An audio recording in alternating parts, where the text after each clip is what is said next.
नमस्कार। राष्ट्रकवि मैथिली शरण गुप्त द्वारा रचित कैकेयी का अनुताप का अध्ययन हम लोग कर रहे हैं।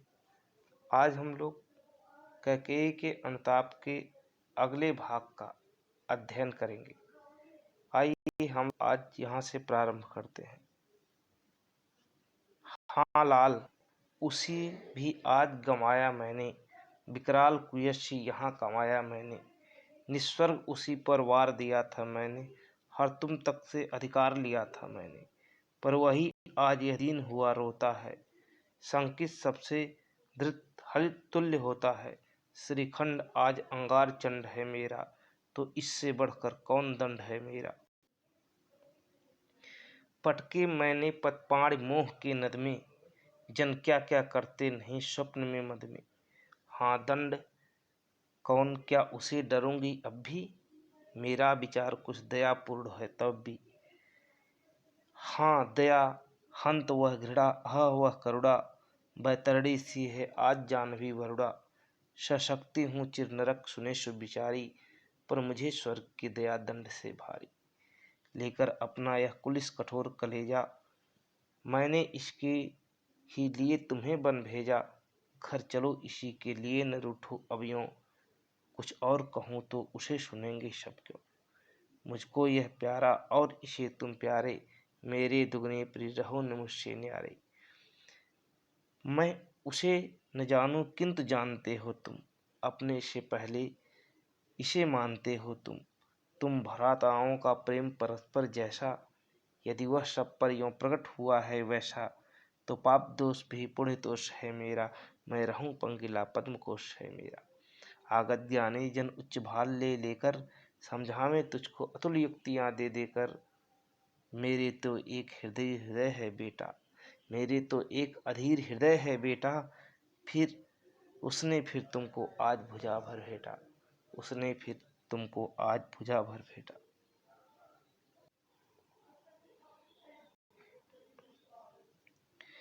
हाँ लाल, उसे भी आज गंवाया मैंने।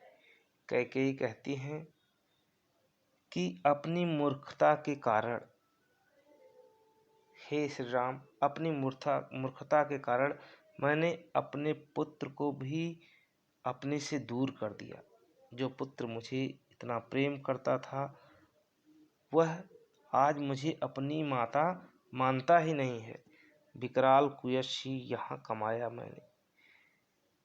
कैकेयी कहते हैं कि संसार में मैं केवल भयंकर अपयश ही प्राप्त कर पाई, निस्वर्ग उसी पर वार दिया था मैंने। आए कहते हैं कि हमने जितना जो कुछ कुकृत किया, उसके कारण इस संसार में मुझे केवल अपयश ही प्राप्त हुआ, निस्वर्ग उसी पर वार दिया था मैंने। कैकेयी कहते हैं कि हम अपने समस्त स्वर्ग सुख सब अपने पुत्र भरत के ऊपर निछावर कर दिए थे। हर तुम तक से अधिकार लिया था मैंने, यहाँ तक कि तुम्हारा राज्य प्राप्त करने का अधिकार भी तुमसे छीन लिए थे उसी भरत के लिए। पर वही आज यह दीन हुआ फिरता है। कहती हैं कि पर वही भरत आज दीन दुखी हो गया है, दीन की तरह हो गया है। शंकित सबसे धृत हरित तुल्य होता है, वह प्रत्येक व्यक्ति से आशंकित हो गया है। उसकी स्थिति उस हिरण के तुल्य हो गई है, जो वन में पत्ता खटकने मात्र से आशंकित हो जाया करता है। यही स्थिति इसमें भरत की हो गई है कि वह प्रत्येक व्यक्ति के ऊपर शंका करने लगा है, आशंकित हो गया है। श्रीखंड आज अंगार चंड है मेरा। श्रीखंड मतलब चंदन के समान शीतल, अंगार चंद मतलब अग्नि के समान दाहक।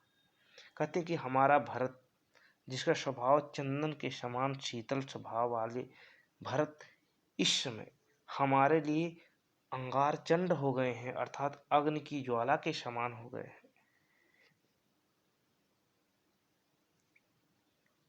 तो इससे बढ़कर कौन दंड है मेरा।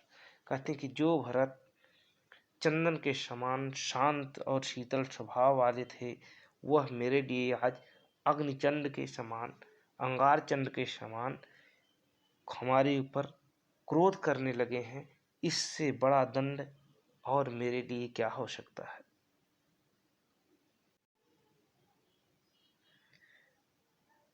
आगे कैकेयी कहती कि पटके मैंने पदपाणि मोह के नद में। हाँ, हमने भी अपने हाथ पैर को उस मोह माया रूपी नदी में पटका। जिस प्रकार से व्यक्ति नदी से बाहर निकलने के लिए उसमें अपने हाथ पांव मारते हैं, उसी प्रकार से मैं भी अपने पुत्र मोह में पूरा हाथ पांव मारा, अर्थात पूरा प्रयास किया उस मोह की नदी में। जन क्या क्या करते नहीं स्वप्न मद में। कैकेयी कहती हैं कि लोग क्या क्या नहीं करते स्वप्न में और मद में, अर्थात अहंकार में व्यक्ति क्या क्या नहीं करता है, अर्थात सब कुछ कर जाता है। हाँ, दंड कौन, क्या उसे डरूंगी अब भी। वे कहती हैं हमारे लिए कोई भी दंड हो। कैकेयी कहती हैं हमारे इस कुकृत के लिए हमारे लिए जो भी दंड मिले मैं उससे तनिक भी नहीं डरूंगी। मेरा विचार कुछ दयापूर्ण हो तब भी। ये कहते हैं कि बस हमारे ऊपर इतना विचार करना कि हमारी भावनाओं को गलत मत समझना। हे राम, हे प्रभु, तुम हमारी इस भावना को, हमारे विचार को गलत मत समझना। हाँ दया, हंत वह घृणा, ह वह करुणा। कहते हैं के लिए हमारे लिए दया उसी प्रकार, उसी घृणा के समान हो जाएगी जिस प्रकार से जो है गंगा और वरुणा नदी हो जाती है। अर्थात कैकेयी कहती हैं कि दया और करुणा आज गंगा और वरुणा नदियों के तुल्य होकर मेरे लिए वैतरणी बन जाएगी। वैतरणी एक ऐसी नदी होती है जो नरक की नदी मानी जाती है। वैतरणी नरक की नदी मानी जाती है। कहते हैं कि जाह्नवी मतलब गंगा, वरुणा मतलब वरुणा। कह रहे वरुणा और गंगा हमारे लिए वैतरणी के समान, अर्थात नरक के नदी के समान हो जाएगी। इसलिए हमारे ऊपर दया और करुणा दिखाने की जरूरत नहीं है, वह हमारे लिए नरक से भी अधिक कष्टकर हो जाएगी। आगे कहते हैं कि सशक्ति हूँ चिर नरक सुने सुविचारी। कैकेयी कहते हैं कि मैं नरक से भी अधिक कष्ट सहने के लिए सज्ज हूँ, तैयार हूँ। इसलिए हे विचारक, आप हमारी बात को सुने, पर मुझे स्वर्ग की दया दंड से भारी।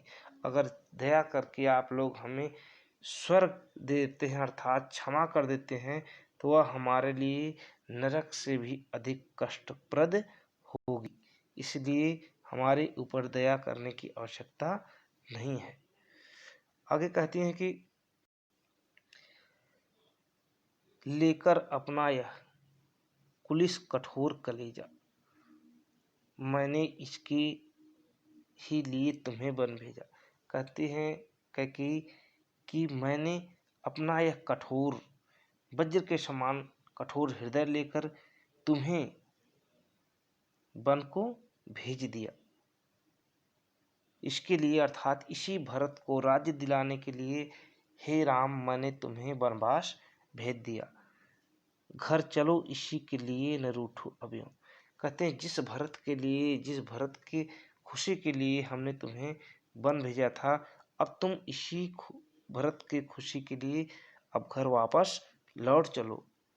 अब तुम मुझसे रूठो मत। कुछ और कहूँ तो उसे सुनेंगे कब, सब क्यों।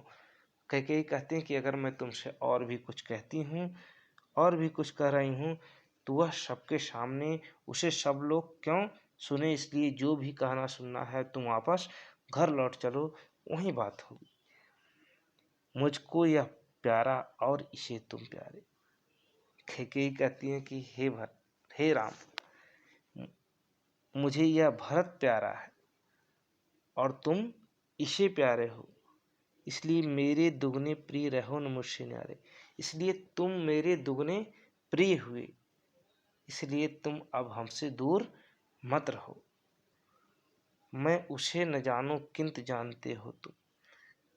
कैकेयी कहती हैं कि मैं भरत को नहीं जान पाई, उसके मन की बातों को नहीं जान पाई, किंतु तुम तो उसे भली प्रकार से जानते हो। अपने से पहले इसे मानते हो तुम अपने से भी अधिक उसे मानते हो। तुम भ्राताओं का प्रेम परस्पर जैसा। कैकेयी कहती हैं कि तुम भाइयों का आपस में जैसा प्रेम है, यदि वह सब पर यों प्रकट हुआ है वैसा, वह सबके सम्मुख यहाँ पर प्रकट हो गया है। सब लोगों ने देखा कि तुम भाइयों में आपस में कितना अधिक प्रेम है। तो पाप दोष भी पुण्य दोष है मेरा। तो कैकेयी कहती है कि हमने ऐसा जो कार्य किया जिसके कारण यह प्रेम सबके सम्मुख प्रकट हुआ, तो हमारे पाप दोष का भी यह अच्छा परिणाम लोगों को देखने को मिला। इसलिए मैं उससे ही संतोष है मुझे कि यही मेरा पुण्य है। मैं रहूं पंकिला पद्मकोश है मेरा। माता कैकेयी कहती हैं कि मैं भले ही कीचड़ के समान कलंकित हूँ, किंतु मेरी कोख से जन्म लेने वाला मेरा पुत्र भरत कमल की भांत निष्कलंक है, निष्कलुष है। मुझे इस बात का गर्व है। आगे कहते हैं कि आगत ज्ञानी जन उच्च भाल ले लेकर कहते हैं कि हे राम, इस सभा में बड़े बड़े ज्ञानी जन आए हुए हैं, समझावे तुझको अतुल युक्तियां देकर, जो तुम्हें अपने तर्क से युक्तियों से समझाने का प्रयास करेंगे। मेरी तो एक अधीर हृदय है बेटा, किंतु मेरे पास तो एक अधीर अर्थात व्याकुल हृदय है। फिर उसने तुमको आज भुजा भर भेटा। यही कह कर के माता कैकेयी भगवान श्री राम को अपने हृदय से लगा लेती हैं